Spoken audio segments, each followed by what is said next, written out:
Bismillahirrahmanirrahim. Assalamualaikum warahmatullahi wabarakatuh. Waalaikumsalam warahmatullahi wabarakatuh. Perkenalkan, nama saya Dwi Lesa Saputri. Saya adalah salah satu calon guru penggerak angkatan 11 Kabupaten Bandung Barat, di mana di sini saya akan mencoba untuk melakukan pra-observasi supervisi kepada salah satu rekan guru saya, di mana beliau itu namanya adalah Bu Ulvia Gustiani. Kebetulan beliau di sini mengajar pelajaran biologi. Terima kasih. Assalamualaikum warahmatullahi wabarakatuh, Ibu. Waalaikumsalam warahmatullahi wabarakatuh. Gimana kabarnya hari ini, Ibu? Alhamdulillah baik, Bu. Alhamdulillah baik ya.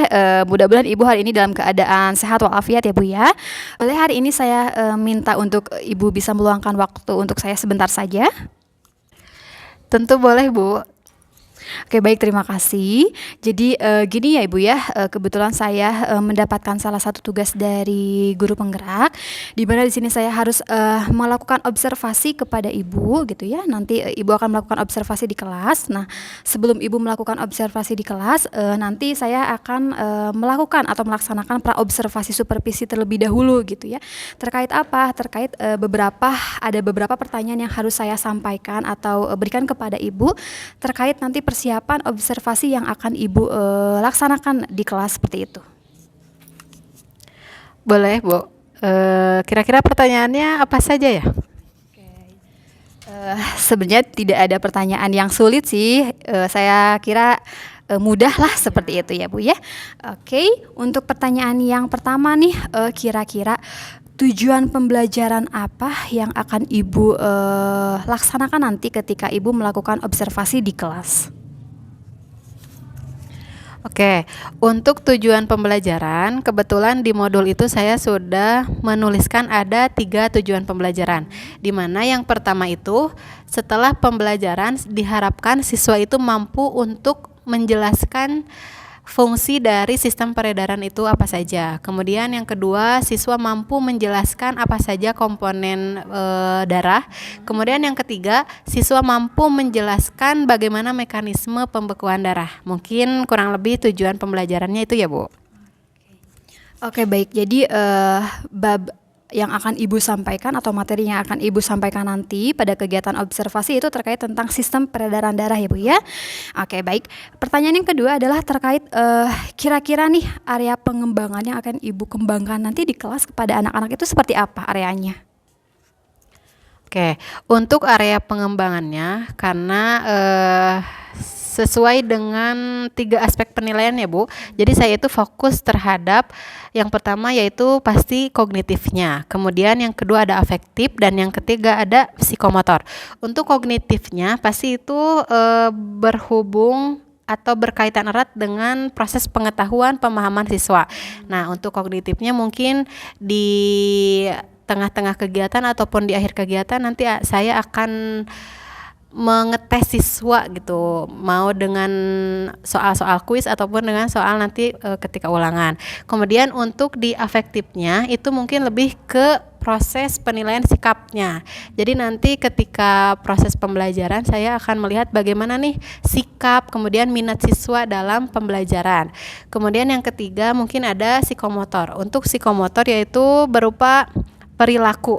Perilaku mungkin bisa juga dari keterampilan motorik siswa, kemudian bagaimana cara siswa mengerjakan soal-soal seperti nanti ada pembagian LKPD dan lain sebagainya. Mungkin itu ya Bu area pengembangannya.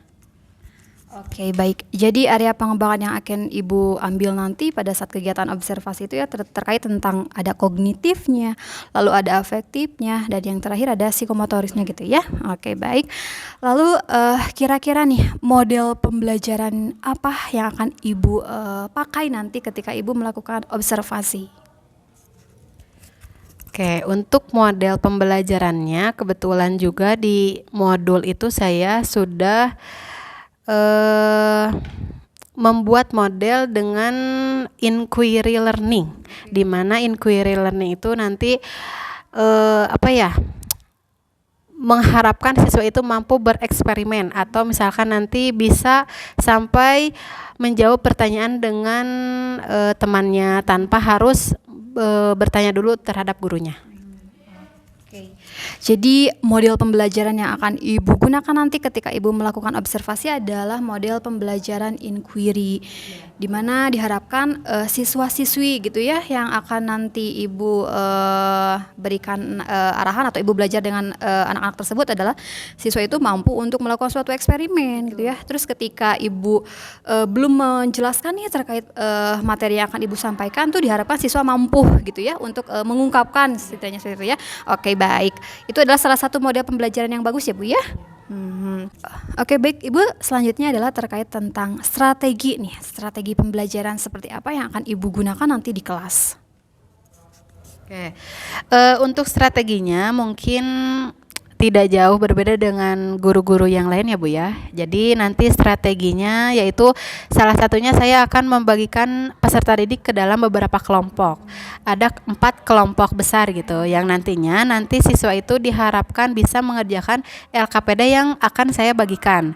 Nah, di dalam LKPD tersebut ada beberapa pertanyaan yang nantinya siswa akan diberikan link video YouTube. Nah, link video YouTube itu adalah salah satu referensi untuk siswa agar mereka bisa menjawab soal yang terdapat di LKPD tersebut. Oke, baik. Jadi strategi yang akan Ibu berikan adalah yang pertama Ibu tentunya membagi siswa menjadi 4 kelompok gitu ya. Setelah itu, setelah siswa dibagi menjadi 4 kelompok, siswa nanti akan diberikan LKPD gitu ya. Di mana di dalam LKPD-nya itu siswa itu nanti harus menjawab atau meneliti atau mereview gitu ya hasil dari isi materi yang ada di video tersebut gitu ya. Dan Ibu di sini sudah bagus gitu ya. Video yang Ibu berikan kepada anak itu tidak langsung lewat masuk ke YouTube enggak gitu ya. Jadi Ibu memberikan link gitu ya di LKPD tersebut. Oke. Baik, bagus seperti itu ya Bu ya. Oke, selanjutnya adalah kira-kira nih penilaian atau evaluasi pembelajaran yang akan Ibu berikan nanti di kelas seperti apa? Oke, untuk penilaian atau evaluasi nantinya saya akan memberikan sebuah atau salah satu tes berupa tes formatif, di mana tes tersebut nanti berjumlah 10 soal dan itu terkait materi yang baru saja kita bahas di hari itu. Jadi nanti siswa akan saya suruh untuk menuliskan soal di buku masing-masing dan nanti langsung dijawab oleh siswanya, dan ketika nanti hasilnya saya berharap 90% lah siswa sudah mencapai di KKM begitu. Baik, jadi penilaian atau evaluasi yang akan Ibu berikan kepada siswa adalah Ibu memberikan tes berupa tes tertulis gitu ya dengan banyaknya soal adalah 10 soal. Oke, baik. Dan diharapkan ketika Ibu memberikan evaluasi ini kepada siswa, diharapkan siswa mampu gitu ya, mampu mencapai KKM yang ada di sekolah kita gitu ya. KKM-nya 70, diharapkan ya di atas 70 di atas KKM seperti itu ya Bu ya. Oke, baik. Selanjutnya nih Bu, pertanyaan yang terakhir nih Bu. Kira-kira nih sasaran kelas atau waktu pelaksanaan yang akan Ibu laksanakan nanti ketika kita observasi itu kapan kira-kira Bu? Untuk sasaran kelasnya sepertinya saya akan mengambil kelas 11I ya, kelas 11I. Untuk waktunya itu hari Kamis, jam pertama dan kedua, jam 1 sampai kedua itu. Baik, jadi sasaran kelasnya akan diambil nanti ketika kita melakukan observasi Ibu dengan saya gitu ya. Kelas yang akan diambil adalah kelas 11I gitu ya, yang akan dilaksanakan pada hari Kamis di jam pertama dan kedua ya Bu ya. Oke, baik, mungkin itu ya Bu pertanyaan yang akan saya lontarkan kepada Ibu, tidak banyak. Mudah-mudahan nanti pada saat pelaksanaan observasi berjalan dengan lancar. Ya, mudah-mudahan tujuan-tujuan atau strategi yang Ibu buat atau harapkan buat nanti observasi itu semuanya bisa lancar, semuanya bisa tersampaikan kepada siswa gitu ya. Lalu siswa juga mampu memahami apa yang Ibu sampaikan seperti itu.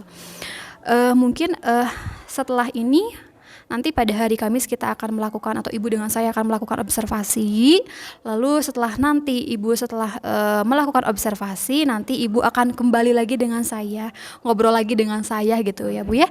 Nanti terkait tentang pasca observasinya. Jadi nanti kita pengen tahu kira-kira hasilnya sesuai enggak sih apa yang kita harapkan seperti itu ya Bu ya. Oke, siap Bu Esa. Nanti untuk hari Kamis ditunggu aja ya di kelas 11I. Jangan lupa 11I jam ke-1 dan jam kedua. Oke, baik, siap Ibu. Mungkin saya ucapkan terima kasih banyak atas waktunya. Ibu sudah meluangkan waktunya untuk saya gitu ya. Terima kasih. Assalamualaikum warahmatullahi wabarakatuh. Waalaikumsalam warahmatullahi wabarakatuh. Duduk siap gerak. Sebelum kita belajar angka baiknya kita berdoa terlebih dahulu. Berdoa dalam hati, mulai.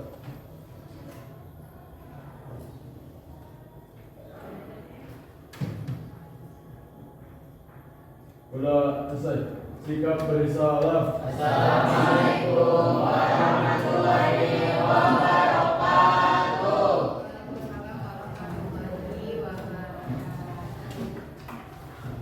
Hari ini kita akan belajar seperti biasa. Hanya mungkin kalian agak dikagetkan dengan di awalnya ya, karena kok tiba-tiba ada 4 guru sekaligus di kelas. Tapi itu tidak menjadi masalah ya. Kita belajar seperti biasa aja. Hari ini kita akan melanjutkan. Hari ini kita akan belajar tentang bab 2, yaitu sistem peredaran darah. Di mana nanti di kegiatan intinya kalian akan dibagi ke dalam beberapa kelompok. Jadi di kegiatan ini nanti setiap kelompok itu akan mengerjakan 1 LKPD atau 1 LKS ya. Kemudian oke, ini kesepakatan kelasnya. Yang pertama yaitu ada menghormati. Kemudian juga ada kehadiran, ada jujur, komunikasi, partisipasi, saling menghargai, dan juga penggunaan konsep. Oke. Untuk hari ini Ibu akan absen dulu. Ainun Astia, Anita Sulistia, Aulia, Ramelia.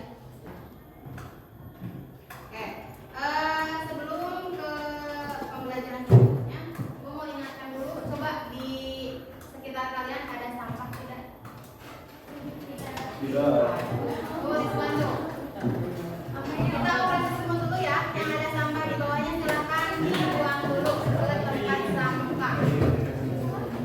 Kemudian, karena kan kita sudah mengetahui semua bahwa sekolah kita itu sedang mengajukan program sekolah tahu dong, salah satu yang harus dibawa kalian setiap harinya apa? Sampah. Tumbler sama misting bawa nggak? Ibu ucapkan terima kasih banyak untuk yang sudah membawa tumbler dan juga misting ya. Kita beri aplaus untuk mereka. Oke, di sini ibu punya 2 buah gambar ya. Oke, nah ini gambarnya. Ya. Ini adalah namanya gelas perasaan. Di mana gelas ini, isi gelas yang A itu dia dipenuhi oleh emoticon yang berseri-seri, bahagia, suasana hatinya ceria gitu ya. Kemudian yang gambar B ini, emoticon gelasnya itu ada yang berkaca-kaca, kemudian ada yang sedih, bahkan ada sampai yang menangis kejar gitu ya. Nah, sebelum dimulai ke kegiatan inti, Ibu harus memastikan dulu bagaimana perasaan kalian hari ini ya. Oke, coba Ibu bertanya ke Aul. Aul, gelas mana yang Aul rasakan hari ini? Gelas A. Oke. Randika, gelas yang mana? B. Gelas B. Oke, Arandika ke B. Kemudian Taufik gelas mana yang sedang Taufik rasakan hari ini? A. Ya. Minggu-minggu sebelumnya, sebelum ke bab ini kalian sudah belajar apa aja?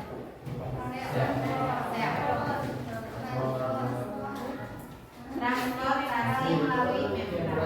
Ada sel, kemudian juga ada penyambung sel itu siapa aja? Ada tipe-tipe sel itu apa aja? Kemudian juga ada jenis sel itu apa aja? Jenis sel ada berapa? Dua apa aja? Prokaryotik dan eukaryotik. Kalau ada juga yang disebut dengan sel hewan dan sel tumbuhan. Kita akan maju ke sistem ke bab 2 yaitu sistem peredaran darah. Kira-kira ketika kalian mendengar sistem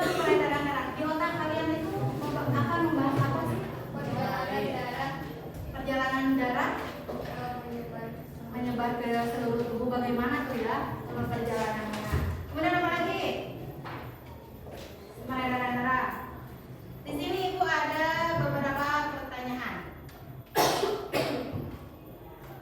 Nah, yang pertama, setiap organ dalam tubuh kita selalu membutuhkan oksigen dan glukosa. Pertanyaannya, siapa yang akan menyalurkannya? Darah.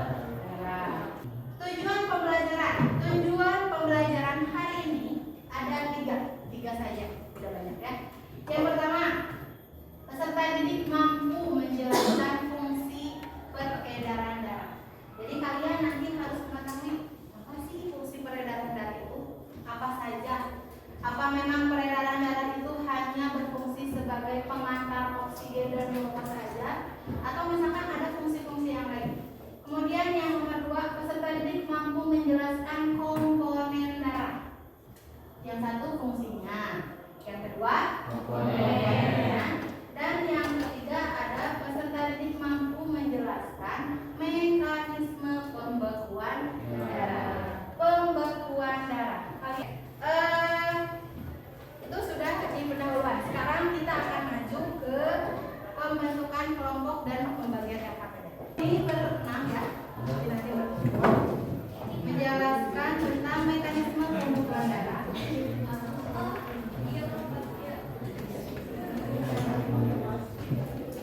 Oke. Kelompok yang ini menjelaskan tentang komponen darah apa saja. Untuk kelompok yang ini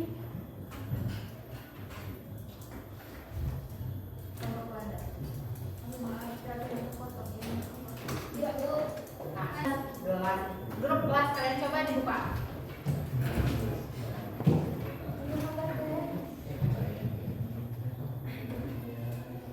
Ada nggak? Nah di situ ada judul-judulnya, dari setiap video itu ada judulnya. Misalkan untuk yang kebagian pembekuan darah, berarti buka aja setiap ini tuh mana yang kebagian pembekuan darah. Nah, oke, perhatikan dulu, karena kan ini pengerjaannya kelompok, silakan kalian ngerembuk gitu. 3 kelompok ini ngerembuk, terus dia ngerembuk itu, iya dia sampai belakang ngerembuk ya. Jadi nanti untuk hasilnya, silakan kalian tulis, misalkan yang kebagian fungsi darah, ya. Silakan tulis fungsi darah itu apa saja di kertas LKPD ini, ya. Ini ke bagian belakangnya. Nah, silakan ditulis di sini. Misalkan yang kebagian fungsi peredaran darah, 1 apa, 2 apa, 3 apa, dan seterusnya. Satu lagi tugasnya. Setelah kalian nanti beres presentasi, nanti hasil dari presentasi kalian, hasil dari diskusi kelompok kalian harus dijadikan produk. Produknya Ibu serahkan ke kalian. Jadi nanti ada 3 jenis produk ya. Ada yang produknya itu Ibu kelompok kita mah senangnya itu mendengarkan berarti itu kan visual ya, audio. Jadi nanti kalau yang mendengarkan itu boleh kalian membuat si produk dari si LKPD ini dibuat menjadi video yang dilengkapi oleh suara masing-masing dari anggota kelompok. Misalkan kelompoknya Iqbal itu memilih untuk membuat video yang dilengkapi oleh suara dari anggota kelompok. Misalkan nanti dibuat video dari Canva, nanti yang menjelaskan fungsi peredaran darah itu ada Iqbal, kata Iqbal, fungsi peredaran darah 1 apa, kemudian yang kedua bintang, 2 sebagai apa, ketiga Revan apa, 3 sebagai apa, dan seterusnya. Kemudian untuk yang kelompoknya Kamelia, misalkan untuk kelompoknya Kamelia, karena mau bikin bisa saja kelompoknya itu nanti diskusi kalian nanti silakan tentukan mau seperti apa produk yang dihasilkan. Misalkan Ibu kita mah senangnya membaca, jadi literasinya kita mah kuat, misalkan kata Kamelia dan teman-temannya. Boleh itu dijadikan sebagai mind mapping. Jadi kalian membuat tentang apa itu? Komponen. Tentang komponen darah itu dikemas dengan mind mapping. Cukup 1 kelompok 1 aja. Tahu mind mapping? Ya, jadi kayak peta konsep gitu, cuman dikemas dengan hiasan-hiasan yang menarik ya. Begitu juga dengan kelompok yang lain. Boleh kalian memilih produk yang nanti dihasilkannya itu mau seperti apa. Paham? Oke. Kalau paham silakan mulai dikerjakan. Waktunya tidak banyak ya. 10 menit. Diana beres. Kalau beres kita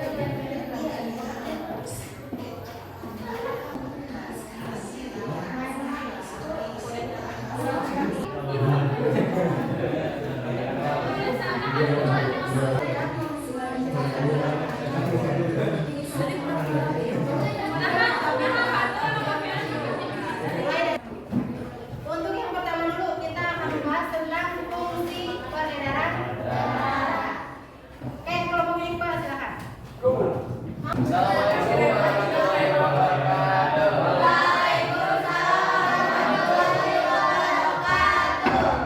Kami dari kelompok 1, di sini kami akan mempresentasikan hasil diskusi kami tentang fungsi peredaran darah. Perkenalkan, nama saya Muhammad Iqbal Maulana dan rekan saya Bangga Permana Putra.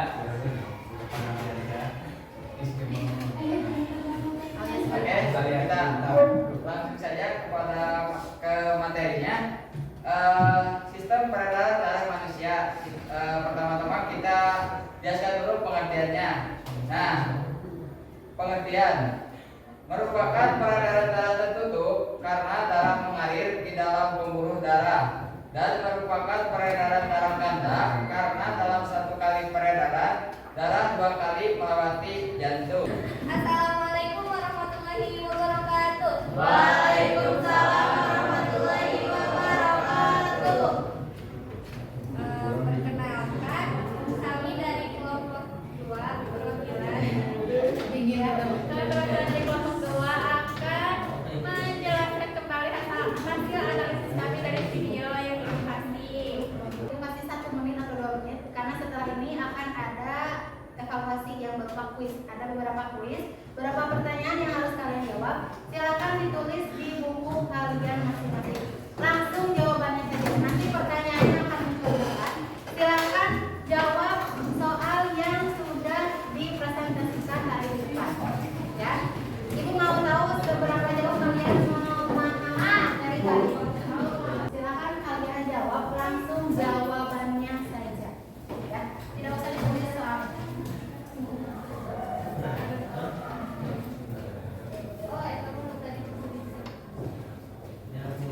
Nomor 1, mengapa peredaran darah manusia disebut dengan peredaran darah ganda? Tadi sudah dijawab. Kemudian yang nomor 2, sebutkan apa saja fungsi darah. Tidak kerja kelompok ya. Ini bisa kalian aja. Yang ketiga, sebutkan apa saja komponen penyusun darah.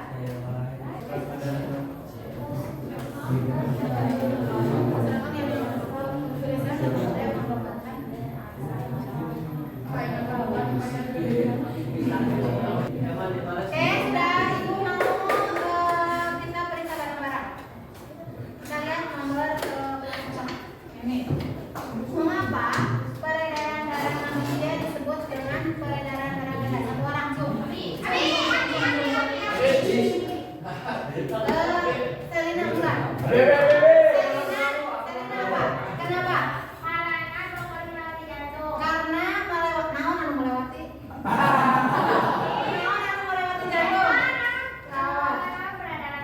karena peredaran darah dalam 1 kali putaran melewati berapa? 2 kali jantung. Benar? Kemudian juga tadi kita sudah menjawab beberapa pertanyaan-pertanyaan dan di belakang kalian 80% lah sudah bisa menangkap pembelajaran hari. Terima kasih ya. Kemudian untuk materi selanjutnya kita masih di sistem peredaran darah. Cuman ini kan baru pengertian, baru fungsi, baru komponen, baru pembekuan. Nanti di pertemuan selanjutnya kita akan membahas tentang bagaimana sih apa tuh namanya donor darah itu, bagaimana sistem donor darah, apakah dari golongan A itu bisa mendonorkan ke B atau dari B bisa ke O atau sebaliknya ya. Nanti di pertemuan selanjutnya kita akan membahas tentang golongan darah dan sistem donor darah. Paham? Silakan kita berangkat. Ayo kita Nadi Kak, jadi coba doa dulu. Belum siap, gerak. Selesai. Oh, sudah belajar. Apa baiknya kita berdoa terlebih dahulu. Berdoa mulai. Subhanallah.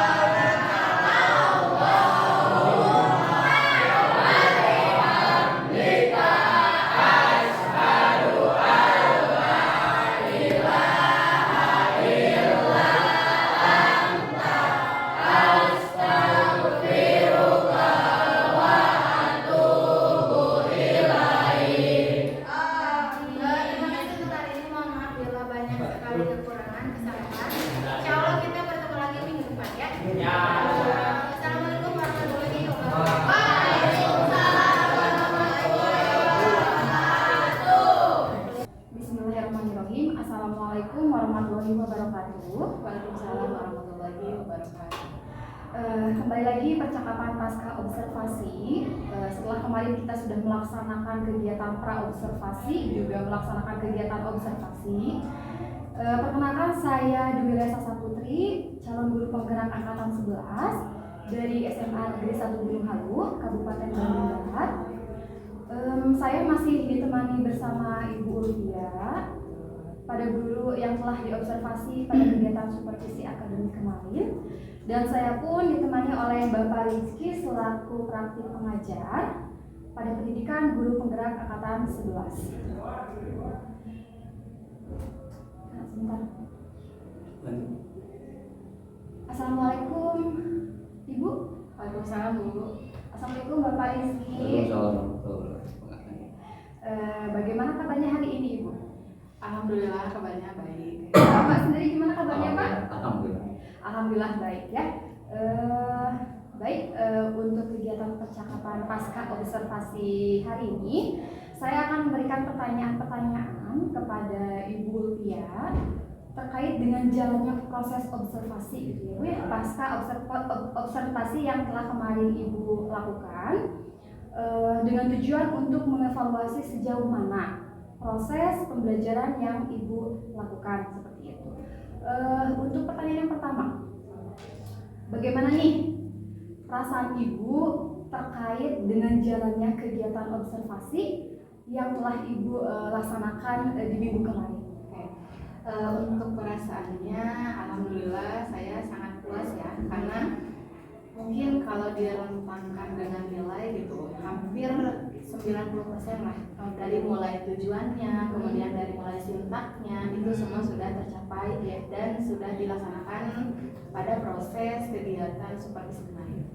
Jadi sebagian besar sudah terlaksana dengan baik gitu ya Bu ya. Sintak-sintaknya sudah Ibu sampaikan kepada siswa, lalu nilainya pun alhamdulillah menghasilkan nilai yang baik gitu ya, cukup baik. Oke, baik.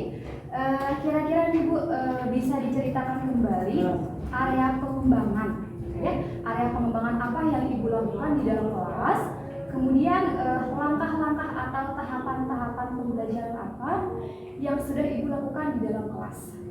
Untuk area pengembangannya seperti biasa ya, karena memang ada 3 aspek penilaian. Yang pertama saya fokus ke kegiatan kognitifnya, kemudian yang kedua di kegiatan psikomotornya, kemudian yang ketiga di kegiatan efektifnya. Itu mungkin area pengembangannya, dimulai dari pembagian LKPD-nya, kemudian nanti melihat bagaimana cara siswa bekerja sama dalam pengerjaan LKPD, kemudian nanti diakhiri dengan tes evaluasi atau diberikan soal formatif itu.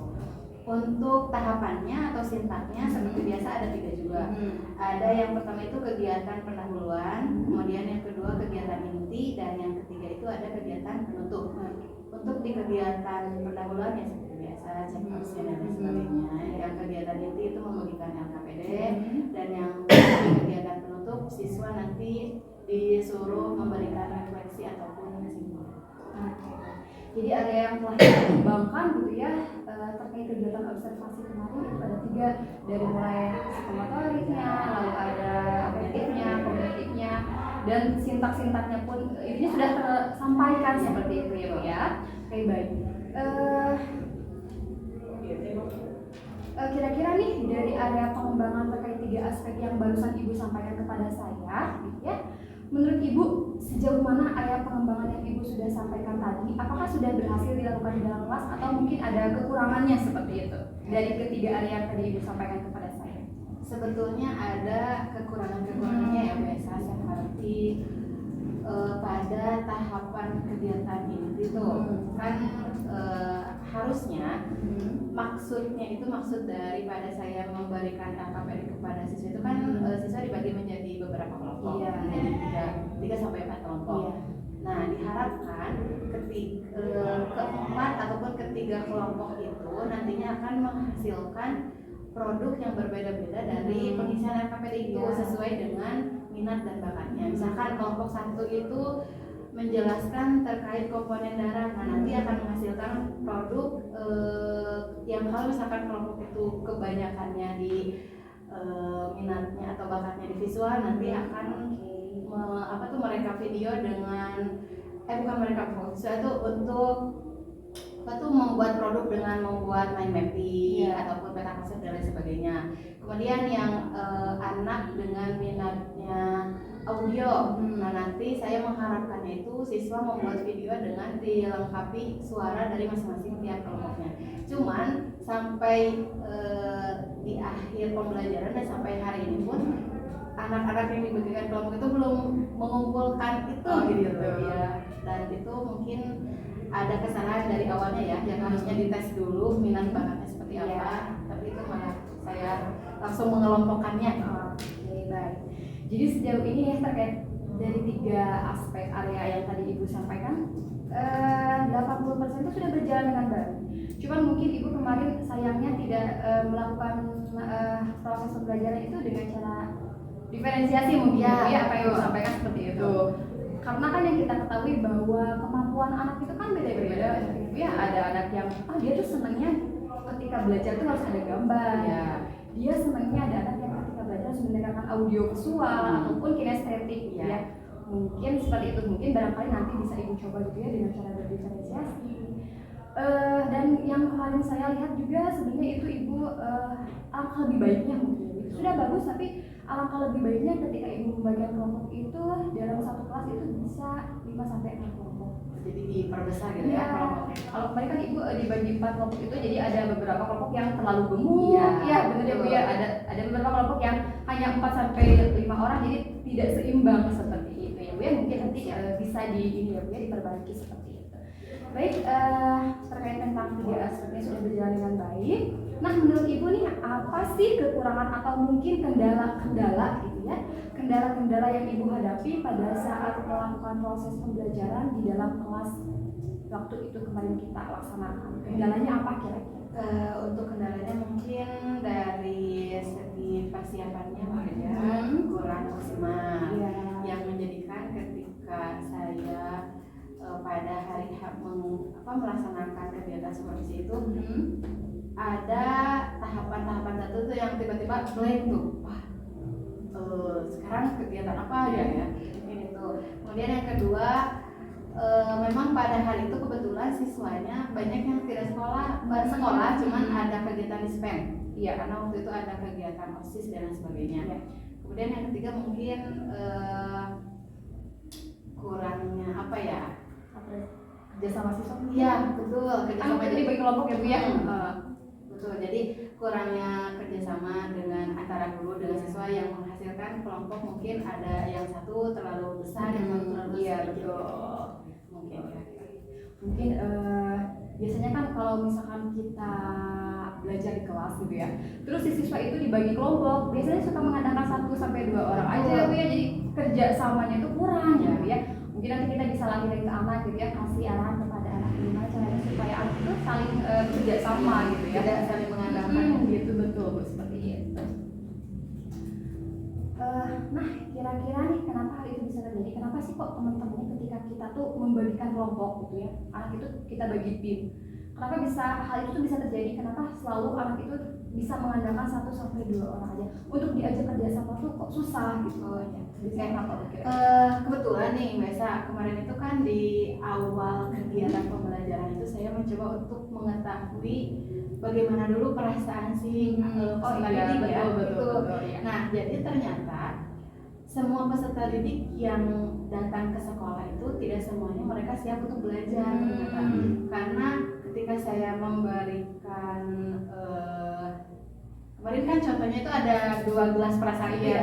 Yang pertama itu gelas yang dipenuhi dengan perasaan senang, bahagia, berseri-seri. Dan kemudian ada gelas yang satunya itu dipenuhi dengan rasa sedih sampai ada yang emot nangis gitu. Nah, ada beberapa siswa yang ketika saya tanya itu mereka ada yang memilih gelas yang penuh dengan perasaan sedih. Saya memang tidak bertanya alasannya ya, karena mungkin itu lebih ke privasi ya. Cuman dari sana saya jadi berpikir, oh berarti memang tidak semua siswa itu ketika datang ke sekolah siap untuk belajar. Ada beberapa dari mereka yang ketika datang ke sekolah itu mereka butuh perhatian dari gurunya, butuh perhatian dari teman-teman sebayanya gitu. Makanya alangkah tidak elok gitu ya kalau misalkan kita sebagai guru memaksakan kepada siswa hari ini kamu harus bisa Iya. menjelaskan fungsi darah. Iya, Hari ini ibu tidak mau tahu kamu harus bisa menjelaskan proses pembukaan darah. Itu tidak baik gitu ya ternyata. Jangan dipaksa gitu ya Bu Ya betul. Nah mungkin saja salah satu kendala kenapa siswa saling mengandalkan karena memang dari kondisi kesiapan mentalnya itu mereka tidak siap.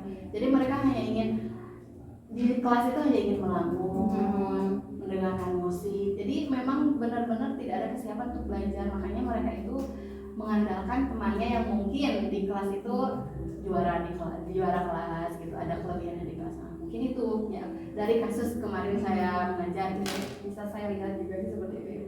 Mungkin salah satunya adalah kemungkinan bisa faktor dari keluarga gitu. Kadang faktor keluarga itu bisa mengganggu kefokusan anak juga di sekolah seperti itu.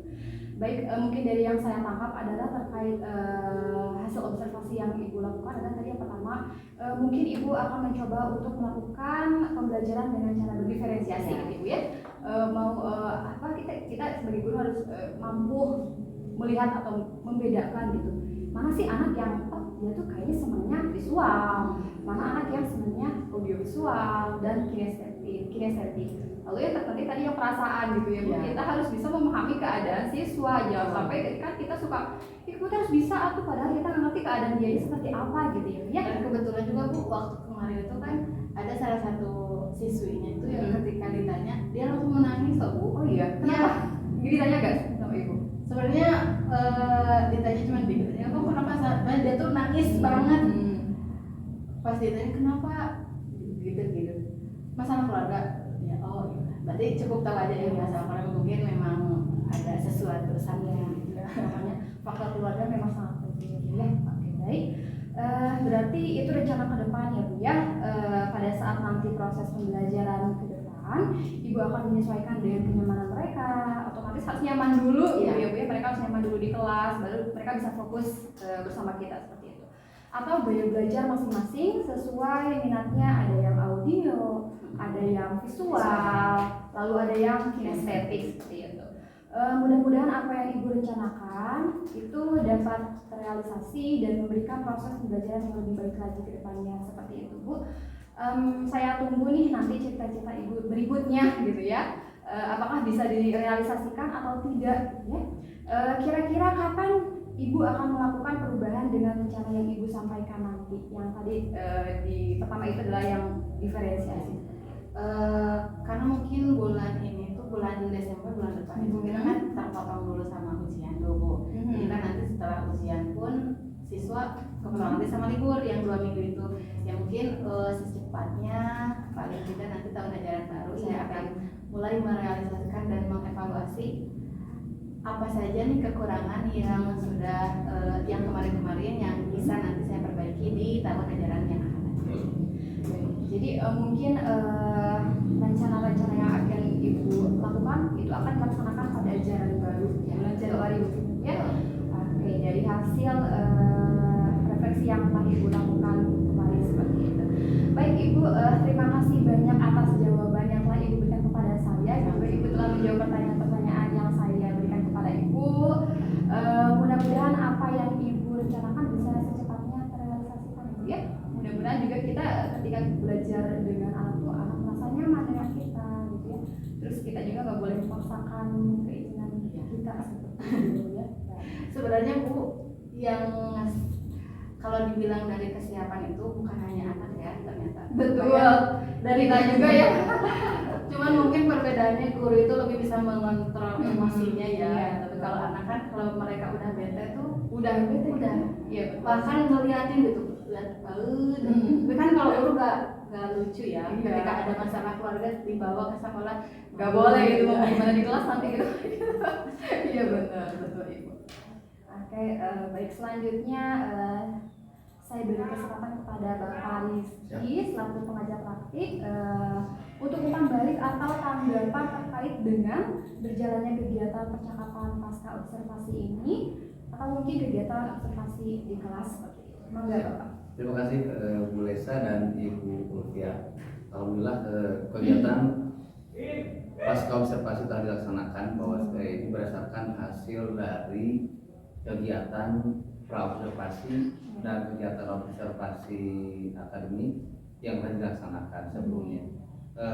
Yang akan saya soroti adalah terkait dengan proses pasca observasinya ya Bu. Bahwasanya Bu Lesa sebagai CGP yang sedang mempraktikkan kegiatan coaching ya, dengan kegiatan coaching ini mengajak diskusi kepada Ibu sebagai coachingnya. Nampak menurut saya, menurut pendapat saya sebagai pengamat, bahwasanya Bu Lesa sudah berupaya untuk memberikan pertanyaan-pertanyaan pemantik, kemudian Ibu juga akhirnya bisa menjawab setiap pertanyaan dalam arti bukan tanya jawab betul atau salah, tapi Ibu bisa mengeluarkan statement-statement yang sesuai dengan apa yang sudah Ibu alami gitu kan. Nah itu yang diharapkan seperti itu, sehingga disadari atau tidak tadi percakapan Ibu dan Bu Lesa dan Bu Lufia tadi ada percakapan yang mungkin saya lihat sudah mulai ada kenyamanan ketika sedang ngobrol. Yang paling penting itu dulu, yang penting kan ada kenyamanan ketika saat ngobrol dulu, meskipun ada saya sebagai pengamat, tapi ketika kenyamanan sudah muncul maka obrolan pun akan enak gitu, sehingga seolah-olah kalau dalam bahasa lain ada kegiatan diskusi yang prinsipnya coaching itu sebenarnya adalah bagaimana itu curhat lah gitu. Curhat kan sharing gitu. Yang paling penting kan nah ya betul, nggak canggung tidak menjudge juga. Menyaman gitu. Jadi kalau misalnya Ibu ya istilahnya merefleksikan kegiatan yang sudah dilaksanakan itu ada beberapa kendala, meskipun ada kendala, solusinya itu akhirnya bukan atas arahan Bu Lesa gitu, tapi berdasarkan preferensi yang Ibu lihat dari hal yang sudah dilaksanakan, Ibu akhirnya bisa mengeluarkan berarti solusinya gini kapan depan. Nah itu yang seperti itu. Jadi artinya kan sesuai dengan prinsipnya bahwasanya coaching itu harus mampu mengeluarkan potensi yang ada pada diri coaching ya, dalam arti makanya ada perbedaan istilah boleh saya, ada mentoring, ada coaching, ada training. Nah bedanya itu kalau training kan melatih terus menerus, makanya kalau misalnya pelatih sekarang istilahnya bukan trainer ya, pelatih olahraga misalnya pelatih sepak bola, pelatih basket gitu kan, itu rata-rata disebutnya coach gitu ya. Kenapa nggak train gitu, kenapa nggak trainer gitu kan, atau kenapa nggak boleh saya bilang kenapa misalnya dengan nggak istilah lain kok coach gitu, karena memang coach itu harus mampu mengeluarkan potensi para pemain gitu, sehingga memunculkan bakat yang terpendam ada dalam diri, memaksimalkan potensi-potensi yang ada pada pemain tersebut. Itu sebagai contoh yang lain. Terima kasih sejauh ini saya lihat percakapan sudah berjalan dengan baik. Mudah-mudahan kegiatan ini nantinya bisa dijadikan sebagai kebiasaan positif dan kegiatan yang dianggap sudah jadi hal yang rutin gitu ya. Biasa gitu ya. Ini kan ya kelemahan kita seperti itu. Kalau ada hal-hal tertentu kita pakai berapa obrolan-obrolan seperti ini penting gitu ya, karena yang saya rasakan ketika menghadapi siswa gitu di kelas, tentunya di satu kelas itu kalau ada 12-14 murid yang masuk, berarti saya pikir bakal ada 14 pandangan yang berbeda dari 14 guru, dan dipastikan di 14 pandangan itu ada pandangan yang sama baik terhadap seseorang misalnya ya, ada yang berbeda, sehingga nanti akan muncul keresahan yang sama. Misal keresahan yang sama itu menurut Bu Lesa, kok di kelas ini mah ya tadi misal kerjasamanya kurang, ternyata kata Bu Lufia, ya saya ngajar bahasa juga, kok anak-anak tidak susah, ada guru yang lain di yang lain. Nah berarti kalau gitu berarti ada keresahan yang sama kan, keresahan yang sama itulah nanti bisa dibahas dalam praktik coaching ini, atau nanti bisa dialihkan ke praktek yang lain, misal bukan praktek apa Bu ya, dalam diskusi yang ada di komunitas praktisi atau kompel misalnya. Nah itu. Oke, terima kasih ya Bu. Sejauh ini Ibu dan Bu Lesa dan Bu Lufia sudah melaksanakan kegiatan dengan baik. Terima kasih. Sekali lagi saya sampaikan bahwa Bu Lesa dan Bu Lufia sudah baik dalam melaksanakan kegiatan pasca observasi, dan Bu Lesa sudah mampu melaksanakan perannya sebagai coach dengan baik. Terima kasih. Akhir kalam, assalamualaikum warahmatullahi wabarakatuh. Waalaikumsalam warahmatullahi wabarakatuh. Baik Ibu, terima kasih banyak atas umpan balik dan tanggapan-tanggapan terkait dengan kegiatan pasca observasi kita hari ini gitu ya. Ibu sangat membantu saya gitu, saya sangat senang berkomunikasi dan coaching bersama Ibu seperti itu ya. Baik, akhirnya rangkaian kegiatan supervisi akademik sudah selesai, dimulai dari kegiatan percakapan pra-observasi, lalu ada observasi kelas, juga percakapan pasca observasi. Saya ucapkan terima kasih sebanyak-banyaknya kepada Bapak Rizky selaku Kanwil Pengajar, juga tidak lupa bagi Ibu Ulfia rekan kerja biologi saya sangat baik. Terima kasih banyak. Saya akhiri. Wassalamualaikum warahmatullahi wabarakatuh. Waalaikumsalam.